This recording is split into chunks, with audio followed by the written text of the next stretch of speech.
कि एक देश का प्रधानमंत्री खड़ा होकर बोल रहा है कि चुनाव के बाद भी मैं ही बताऊंगा, तो क्या वो ये मानेगा कि इस देश में चुनाव फेयर है? क्या वो मानेगा कि ये लोकतंत्र है?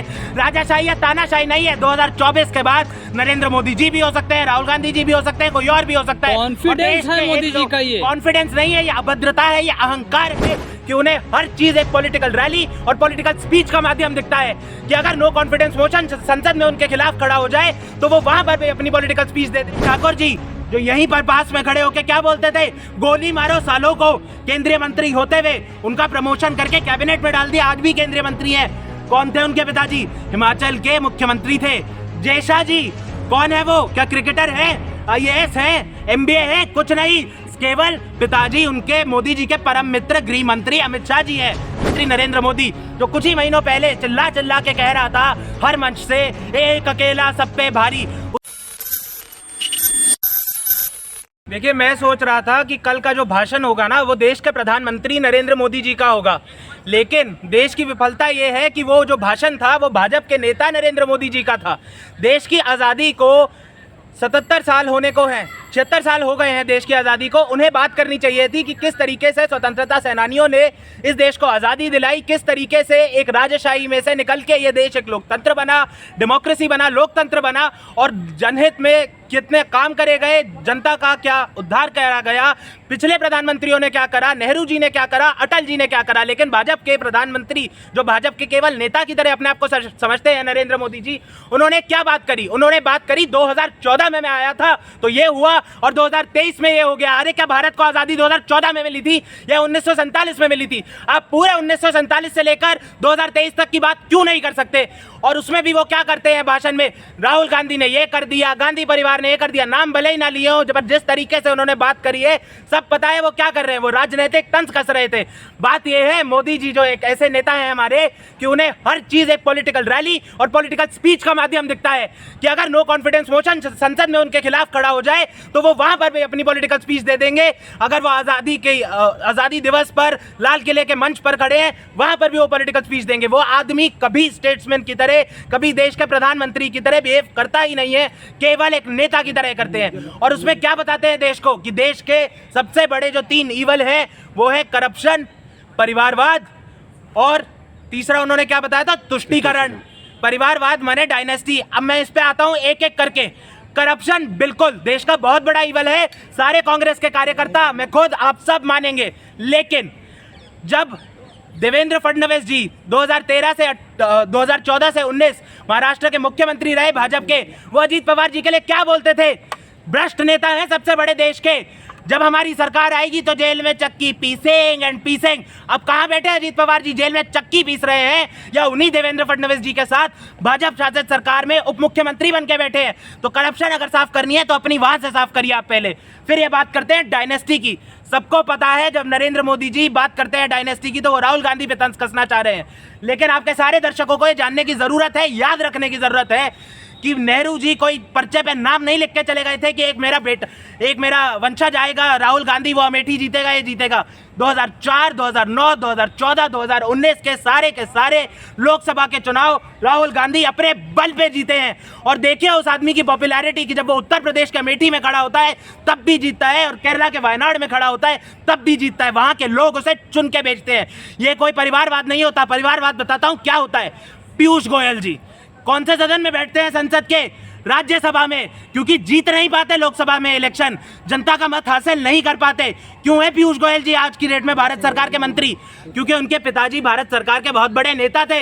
अनुराग सिंह ठाकुर जी जो यहीं पर पास में खड़े होकर क्या बोलते थे, गोली मारो सालों को, केंद्रीय मंत्री होते हुए उनका प्रमोशन करके कैबिनेट में डाल दिया, आज भी केंद्रीय मंत्री हैं। कौन थे उनके पिताजी? हिमाचल के मुख्यमंत्री थे। जयशाह जी कौन है वो? क्या क्रिकेटर है, IAS है, MBA है? कुछ नहीं, केवल पिताजी उनके मोदी जी के परम मित्र गृह मंत्री अमित शाह जी है। तो अगर परिवारवाद है ना देश में तो भाजपा में है सबसे पहले, और सबसे ज्यादा सरकार भाजपा की है, उन्हें हटाइए ना। तीसरी बात करते हैं ये तुष्टीकरण की, इंग्लिश में अपीजमेंट। क्या बोलना चाह रहे हैं? इसके लिए एक शब्द होता है डॉग विस्लिंग। अगर आप सीधे से कुछ ना कह पाओ ना तो इधर उधर करके बोल देना, क्योंकि उन्हें पता है ये तो बोल नहीं सकते कि मुसलमानों को मैं जीने नहीं दूंगा इस देश में, कानूनन अपराध हो जाएगा, तो इधर उधर करके बोल दो कि तुष्टीकरण हो रहा है। क्यों बोलते हैं वो ऐसा? क्योंकि वो देश के 80% हिंदुओं के मन में ये संदेह भरना चाहते हैं कि इस देश के जो 14% मुसलमान हैं वो तुम पे भारी हो जाएंगे, उन्हें तुमसे ज़्यादा मिला है, इसीलिए उन्हें दबाने की जरूरत है। पर देश की सच्चाई क्या है? देश की सच्चाई ये है कि आज की डेट में देश का मुसलमान जो है वो आर्थिक और सामाजिक, इकोनॉमिक एंड सोशल बेसिस पे एक आम हिंदू से पीछे है। मुसलमान इस देश का एक पिछड़ा नागरिक है। उसमें कांग्रेस की सरकारों की भी विफलता है, भाजपा की सरकारों की भी विफलता है, लेकिन फर्क एक है, जब कांग्रेस की सरकारें होती हैं तो वो हिंदू और मुसलमान दोनों की बात करते हैं, दोनों को आगे बढ़ाने की कोशिश करते हैं। लेकिन भाजपा की जब सरकार होती है तो वो नारे तो दे देते हैं सबका साथ सबका विकास, लेकिन काम सिर्फ दो मित्रों का करते हैं, बात सिर्फ हिंदू वर्ग की करते हैं, मुसलमानों की बात नहीं करते। तो ये जो तुष्टीकरण जैसे शब्द प्रधानमंत्री प्रयोग में लाना चाह रहे हैं वो सिर्फ देश के हिंदुओं को भड़काने के लिए है। और आप देखिए इस देश की आयरनी, इस देश के अनफॉर्चुनेट कितना चीज़ है ये, कितना बुरा है ये देश के लिए कि जिस आज़ादी के आंदोलन में हिंदू, मुसलमान, क्रिश्चियन, जैन, सरदार सब मिलके लड़े, सबने मिलके देश को आज़ादी दिलाई, सबने मिलके देश को बनाया, निर्माण करा। हमारे देश एक ऐसा देश है जिसमें हिंदू और मुसलमान और सरदार, जैन, इस सारे धर्मों के लोग बड़े बड़े पदों तक पहुंचे हैं, भारत सरकार के मंत्री बने हैं, मुख्यमंत्री बने हैं, प्रधानमंत्री बने हैं, राष्ट्रपति बने हैं। लेकिन ये जो प्रधानमंत्री है ये नहीं चाहता कि ऐसा हो, ये चाहता है केवल एक ही वर्ग सत्ता में रहे, इसीलिए केवल उसी वर्ग को टारगेट करते हैं। लाल किले से मोदी जी ने ये भी कहा कि 24 में फिर आऊंगा, इसी लाल किले से वीर गाथा कहूंगा। और अभद्रता है ये, अभद्रता।